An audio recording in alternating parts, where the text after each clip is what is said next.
At first, I thought it was just the champagne making me feel lightheaded, but the truth is, I was suffocating. Suffocating beneath a silk canopy of curated perfection, surrounded by 80 of our closest friends, my parents, Daniel's investors, and worst of all, my little sister Claire, who floated through the crowd like she owned the evening. She looked ethereal, glittering in silver, a hint of my engagement rings cut mirrored in the teardrop crystals dangling from her ears. My name is Chloe Hartley. I am 34 years old. Until 2 weeks ago, I believed in loyalty more than love. Love can falter, bend, or even fade, but loyalty, I thought, was the steel scaffolding that kept everything upright when the storms came. I was wrong. And the irony? The very person I believed I was protecting my family from turned out to be the wrecking ball they welcomed in with open arms. That night, the spring breeze coming off the ocean was warm against my shoulders as I stepped into the courtyard of the Windmere Estate, a sprawling mansion perched over the bluffs of the Pacific, now rented and redecorated as the venue for what everyone called the Hartley Roads preview wedding. An engagement party in name, but a soft launch in style, perfectly pitched for magazine features, social media reels, and Daniel's app launch tie-ins. Because why not let our love double as a branding opportunity? I'm not a cynical person by nature. As the chief curator at the Westbridge Gallery, I spend most of my time wrapped in stories, paintings that survived wars, installations that took years to construct, and artists who suffered to produce pieces that changed everything. So maybe I should have recognized performance when I saw it. Maybe I should have seen it in the way Daniel touched my back just enough for the cameras but never when no one was looking.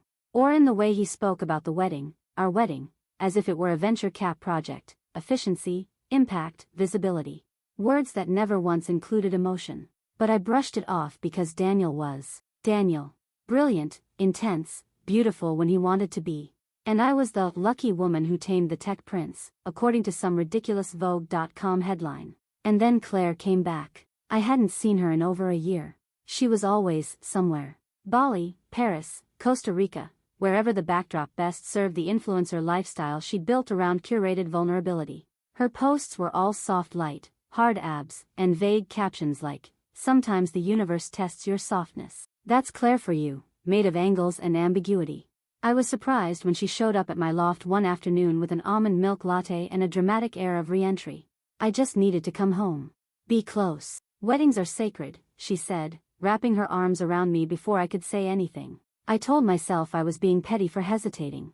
But from that first moment, Claire's presence lodged into the wedding planning process like a splinter I couldn't reach. She offered to help with the mood board, then the guest list, then the floral themes. She wasn't just inserting herself, she was positioning herself. I found her and Daniel laughing too easily on my living room couch during vendor meetings. I told myself it was just the champagne. Or the stress. Or the fact that Daniel liked charming people. 2 weeks before the wedding, the real crack shattered wide open. My best friend Marnie called and asked if I was sitting down. She didn't soften it. "Chloe." I saw them. At Atelier 48. Claire and Daniel. Holding hands. It wasn't friendly. I blinked at the wall where I just hung a vintage print of Klimt's The Kiss. I said nothing for too long. You must be mistaken. I wish I was. But they saw me. And didn't even let go. My fingers went cold.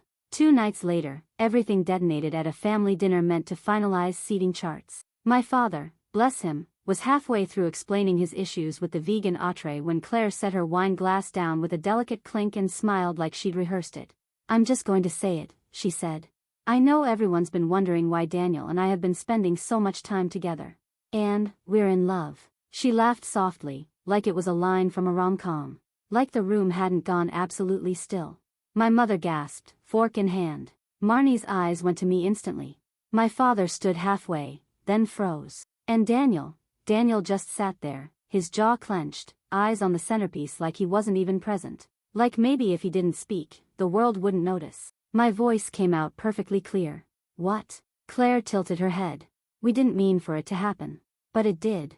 And I won't hide it anymore." And that was when I stood.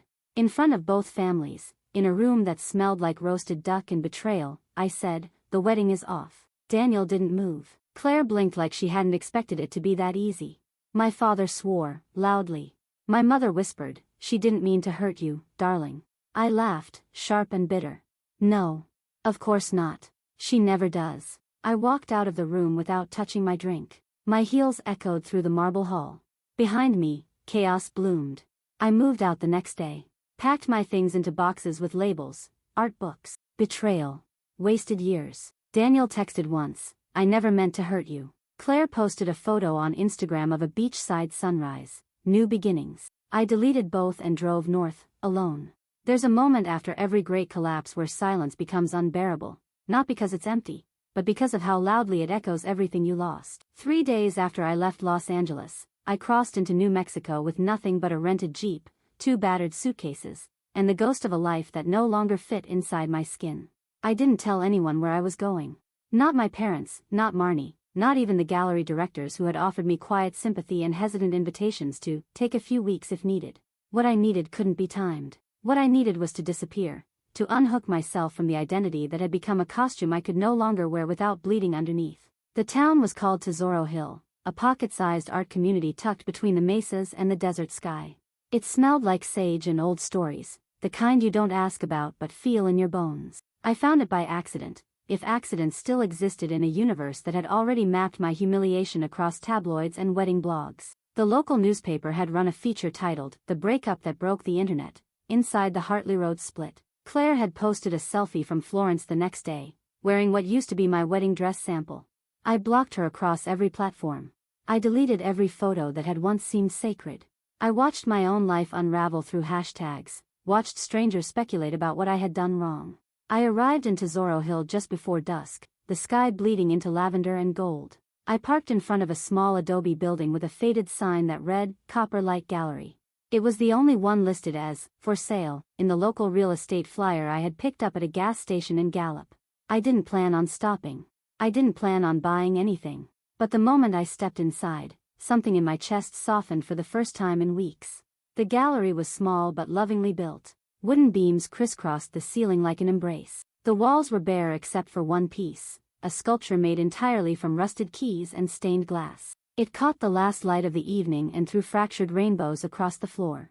I stood there until the realtor arrived, a soft-spoken woman named Marta with thick silver braids and hands that reminded me of my grandmother's. She didn't ask why I was here.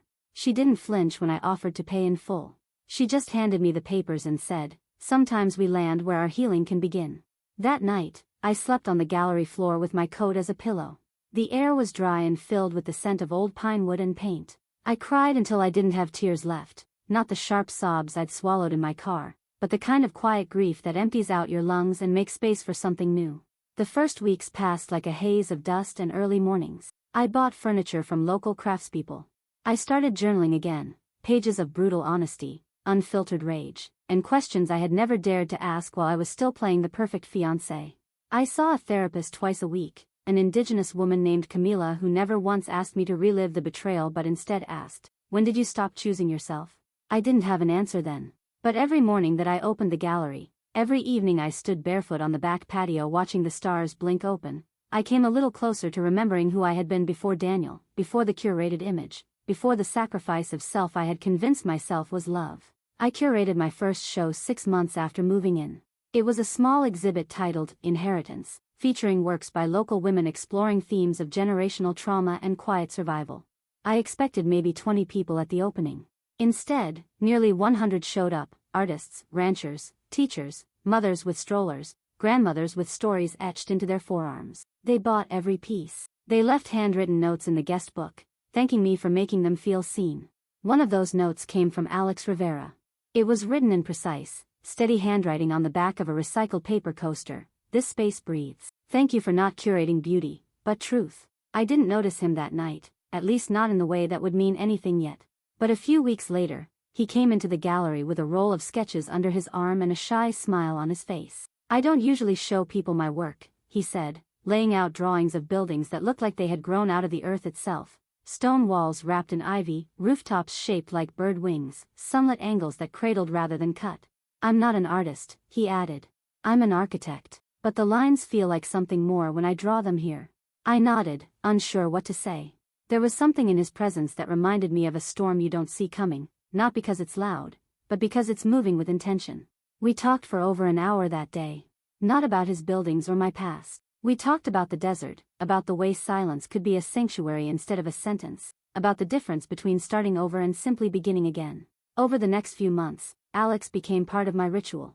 He brought me coffee on Thursdays. He installed new lighting in the back room without being asked. He never crossed lines, never demanded anything, never asked why I sometimes flinched when the wind blew too hard against the glass. He just showed up. Gently. Steadily. One evening, after a late gallery closing, we sat under the stars on the back patio. The wind had picked up, warm and sharp like it always did before a dust storm. I handed him a glass of mezcal and finally told him the story. Not the internet version. Not the headlines. The truth. The proposal that had felt more like a merger. The laughter that never reached his eyes. The silence when Claire announced the affair. The way he didn't even deny it. The way I had to leave my own life just to remember what breathing felt like. Alex didn't interrupt. He didn't pity me. When I finished, he looked out toward the black horizon and said, "Some people destroy things because they don't know how to build." I turned to him. "And some of us build because we know exactly what destruction feels like." That night was the first time in almost a year that I let someone touch me. Not sexually, not even romantically. He held my hand, rough fingers tracing the lines of my palm, and it felt like he was memorizing a language he'd never speak out loud. It wasn't a love story yet. It was a trust story. A survival story. By the time I turned 35, the gallery had tripled its revenue. I had hosted 5 major exhibitions focused on women's narratives, abuse survivors, first-generation immigrants, Indigenous creators reclaiming their stories. I began speaking at colleges, at women's shelters, at conferences, quiet talks that started with, "I lost everything I thought defined me," and ended with, "And I built something better." Alex came to every talk. He never introduced himself as my partner. Just sat in the back row, nodding, always listening. One night, he said, "You're not just curating art anymore. You're curating truth. You're giving shape to what resilience actually looks like." That was the moment I realized I was no longer carrying the weight of what I had lost. I wasn't mourning Daniel or even grieving Claire. I wasn't thinking about how I'd been betrayed. I was thinking about what I had reclaimed. My time. My voice. My legacy. It wasn't about revenge anymore. It was about reclamation. Because sometimes the most powerful way to heal is to become someone your betrayers wouldn't even recognize. Not because you've changed beyond repair, but because you've finally remembered who you were before they tried to rewrite you. There are days when the sky looks exactly like the inside of your own breath, wide, hushed, and filled with quiet revelations that only solitude can teach. The morning I married Alex Rivera, the sky held that stillness like a secret it had been saving just for us. We didn't choose a chapel, a cathedral, or a vineyard lined with curated place cards and vintage china.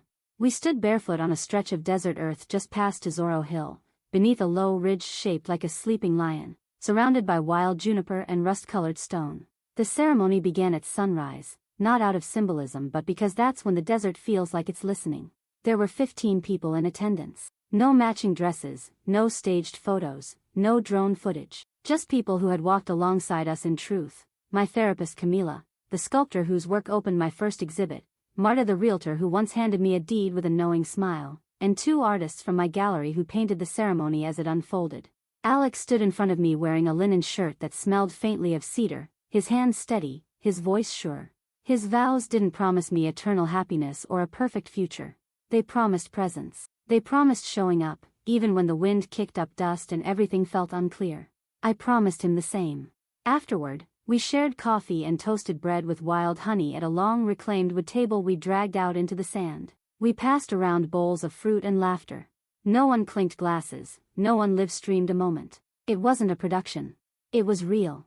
It was ours. I remember thinking, this is what happens when you stop trying to impress people who don't even know how to love you.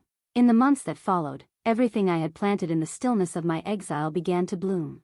Copper Light Gallery was no longer just a whisper among desert artists. It became a magnet for voices long silenced in the glossy, white-walled art world.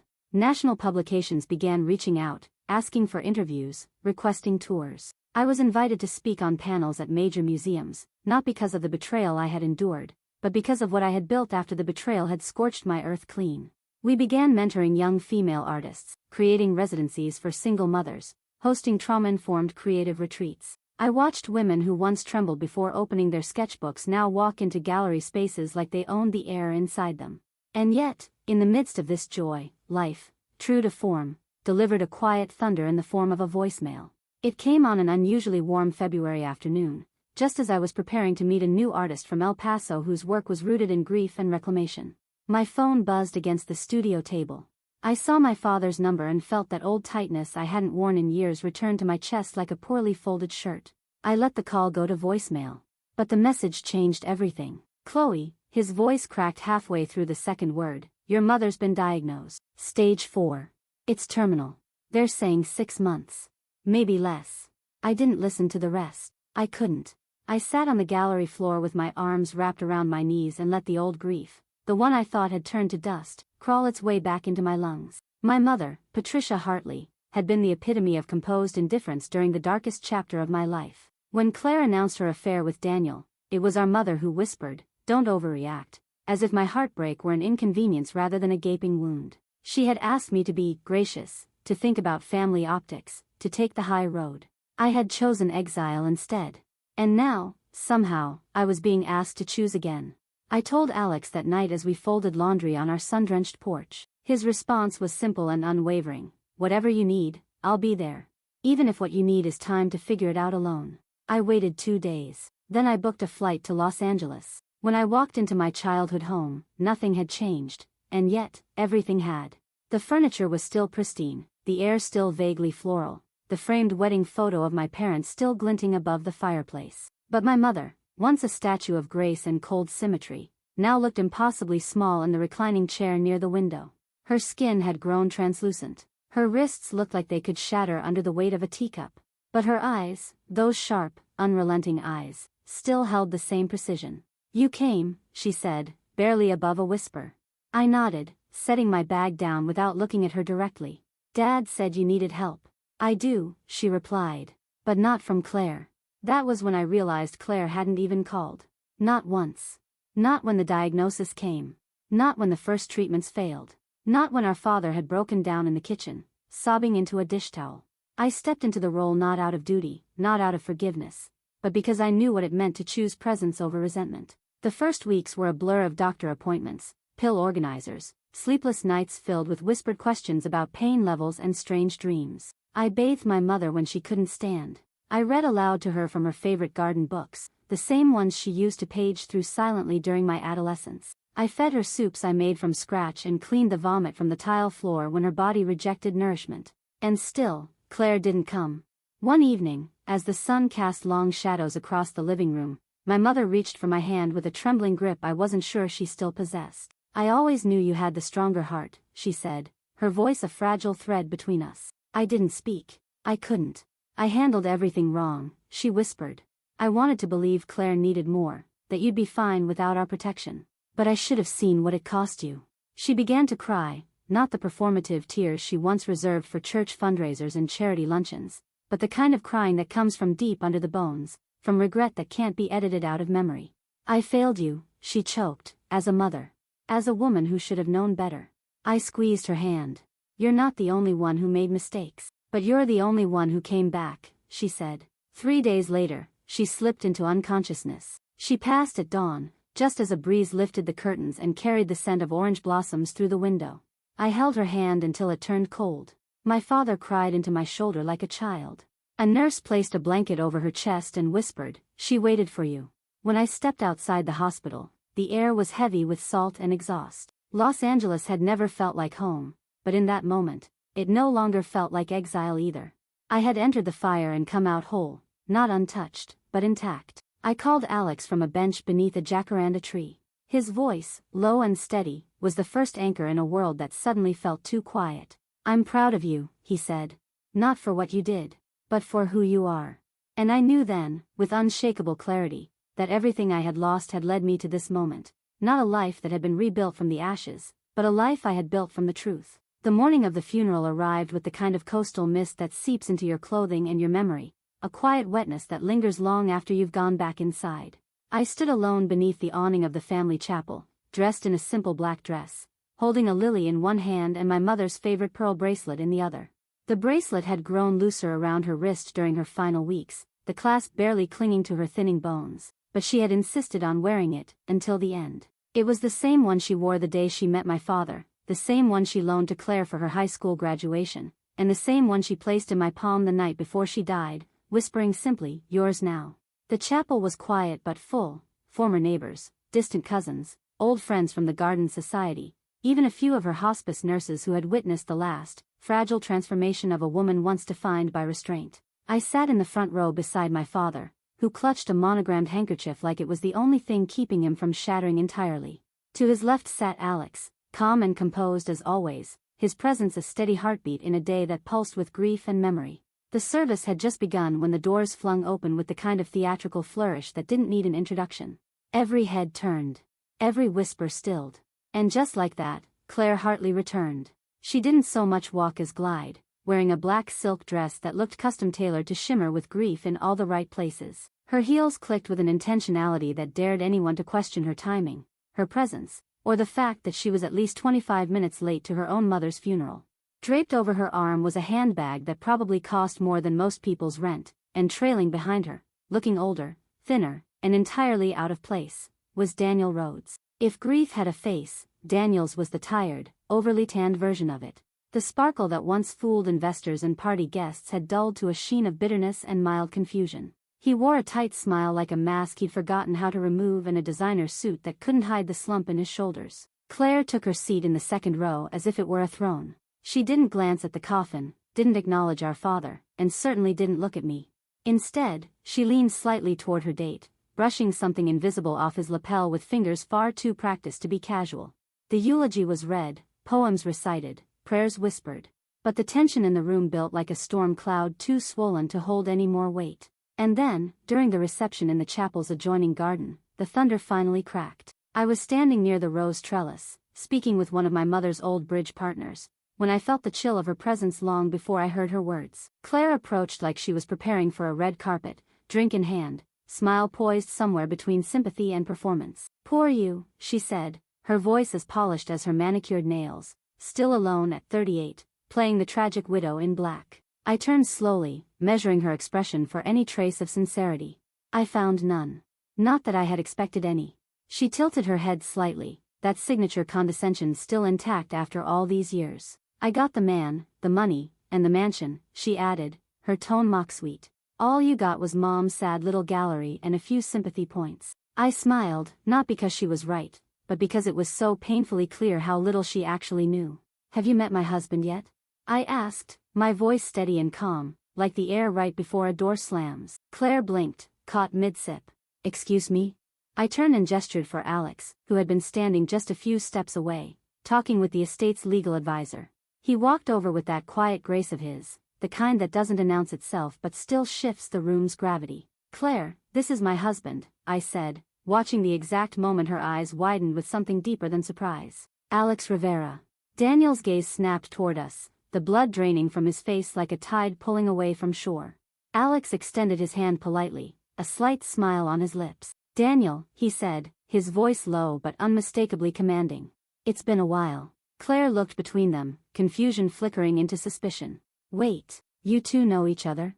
Daniel tried to recover, but his words stumbled out like someone fumbling for a lifeboat in the dark. "Alex, he's with Meridian Holdings, isn't he?" Alex nodded. "I am. Though I suppose it's been a while since you were updated on the board restructuring." Claire's mouth opened, but no sound came out. I let the silence sit just long enough to become unbearable before delivering the final truth. "Meridian acquired your last company 3 months ago," I said.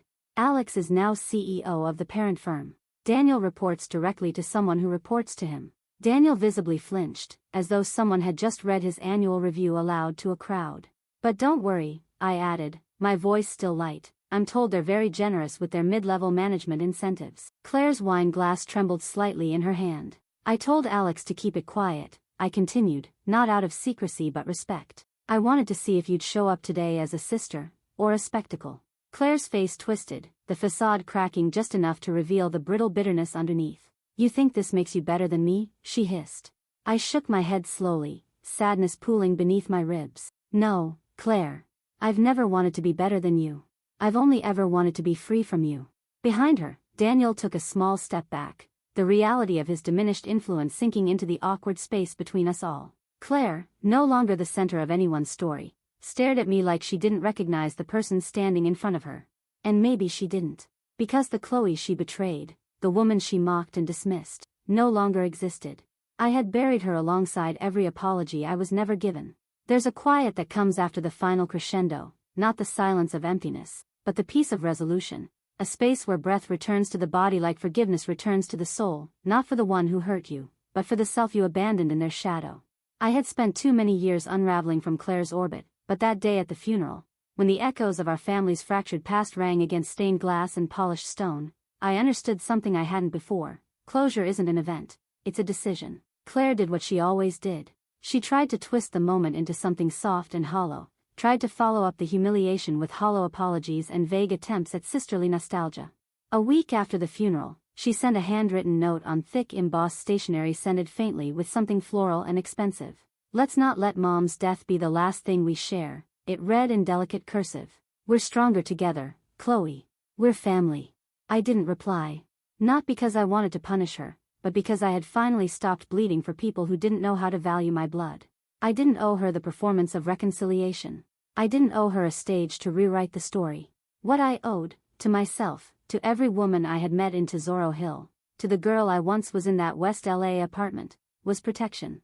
I owed myself the continued grace of distance, the quiet power of boundaries that didn't have to be justified. Claire faded after that.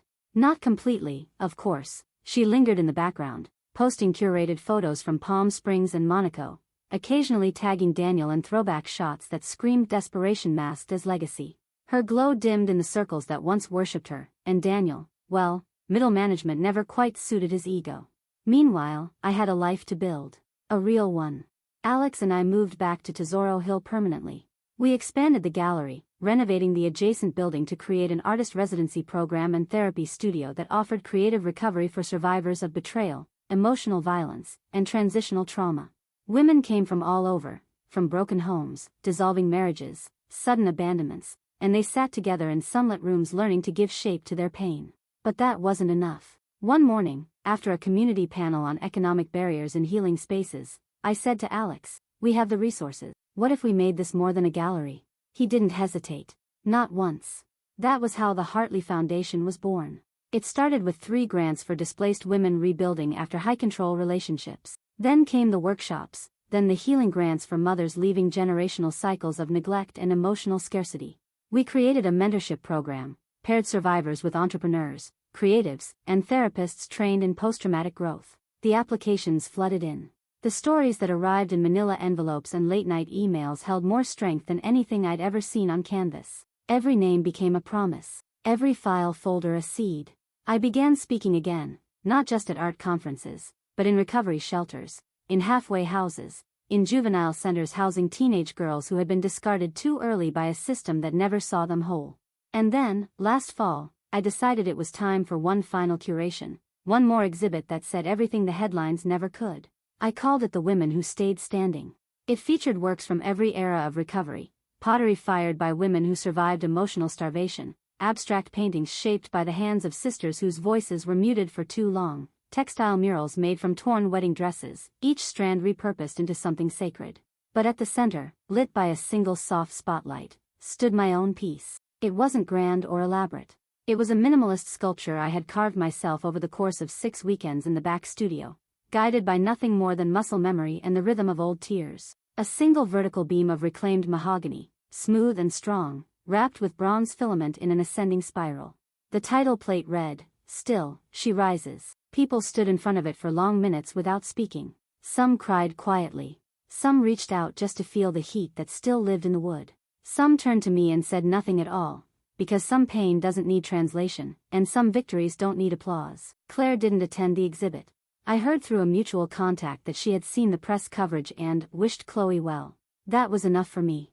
My father, however, came and stood in front of the sculpture with his hands folded behind his back. He didn't say much, just leaned in slightly, then whispered, "Your mother would have wept." And then he kissed my forehead, and for the first time in years, I saw in his eyes not sorrow for what was lost, but pride for what had been built. Later that night, as Alex and I sat outside under a sky bursting with stars, he took my hand in his and asked, "Do you ever think about the woman you were before all this?" I looked up at the constellations, their patterns unchanged across centuries of heartbreak and resurrection. "I think about her every day," I said. "But I don't miss her. She got me here." He kissed my temple and whispered, "She would be proud of you too." And maybe she would. Because this time, there was no performance, no costume, No audience waiting for me to fail or forgive too quickly. There was only me, whole, steady, and quiet in my triumph. Claire stole my fiancé. I found my future.